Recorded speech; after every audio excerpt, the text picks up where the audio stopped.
Em quantos dias ocorre o trânsito em julgado? Assista esse vídeo até o final que eu vou te contar tintim por tintim.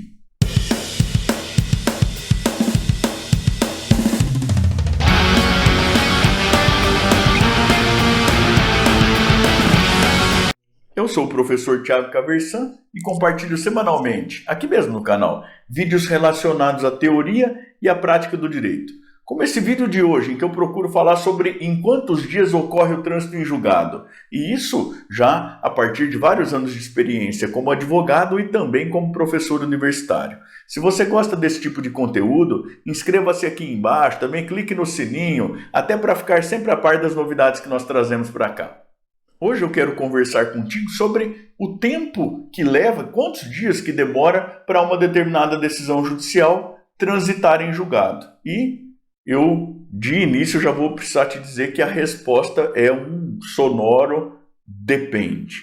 A gente até costuma dizer, meio brincando, meio sério, né, que a pessoa fica lá 5 anos na faculdade de Direito, às vezes lá mais 1 ano na especialização, 2 no mestrado, 3 ou 4 no doutorado, tudo isso para aprender a responder para qualquer tipo de pergunta, depende, mas isso com convicção e com conhecimento de causa, né? É o que a gente tem aqui, é um depende. Ah, professor, eu não vim assistir o seu vídeo para ter simplesmente um depende. É claro que eu vou te explicar aí hipótese e tudo mais, mas você também não pode cobrar que eu te entregue mais do que o nosso direito e as nossas cortes entregam, né? O que a gente faz é explicar como que a coisa funciona, né? Professor, por que depende? Bom, depende em qual ramo do poder judiciário que você está. A gente está falando aqui majoritariamente de processo civil, tá certo? E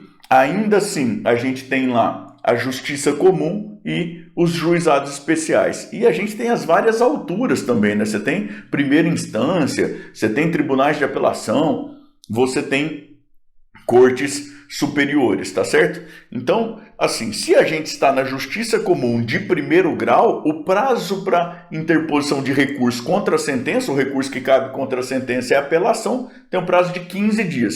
Mas são 15 dias úteis. Veja você que se não tiver nenhum feriado aí no meio, nós estamos falando de 3 semanas, de segunda a sexta-feira. Se tiver um feriado no meio, já empurra um dia para frente. Depende muito de qual é o estado onde você está trabalhando, por exemplo, também. Por quê? No estado de São Paulo, por exemplo, as intimações são contadas a partir da publicação no Diário Oficial. O Diário Oficial hoje é eletrônico, ele é veiculado em um determinado dia, ele é considerado publicado no primeiro dia útil subsequente a essa veiculação.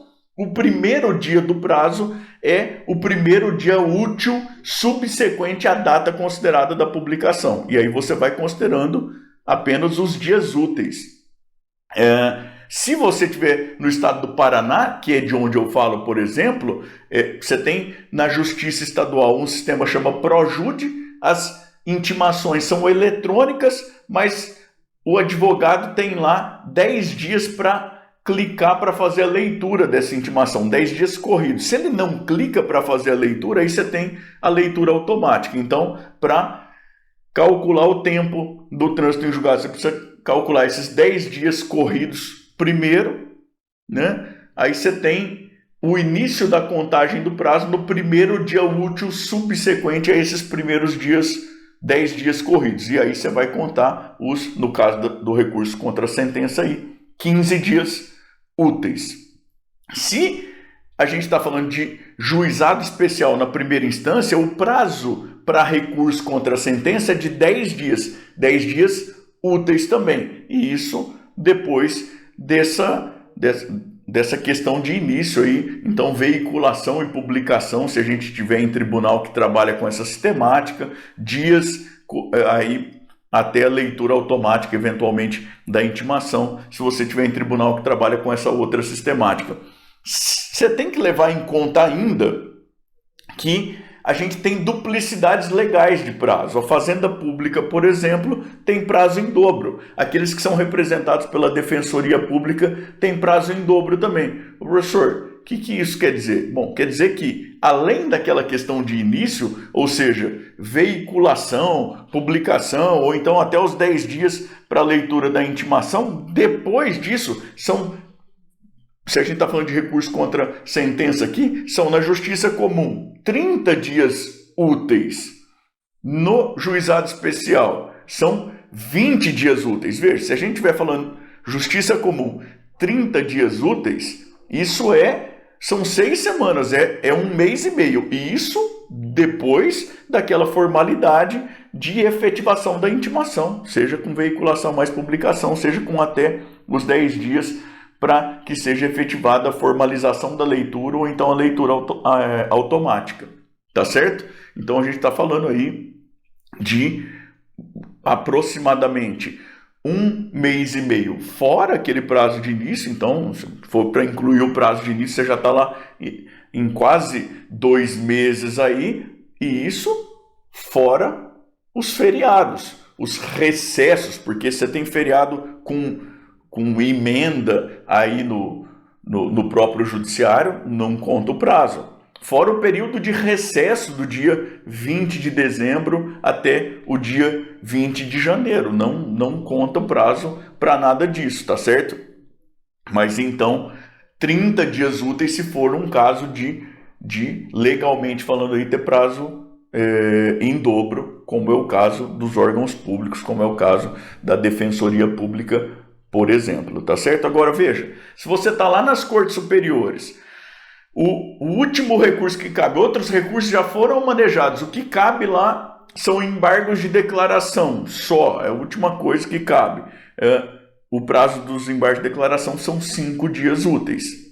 É alguém que tem prazo em dobro, 10 dias úteis. Então, por isso que a gente vai ter esse depende do tribunal onde você está. Qual que é a sistemática de intimação? Depois, depende qual ramo do judiciário que você está. Você está na justiça comum ou você está no juizado especial? E depois disso tudo depende de qual a altura aí da estrutura jurisdicional você está. Você está na primeira instância?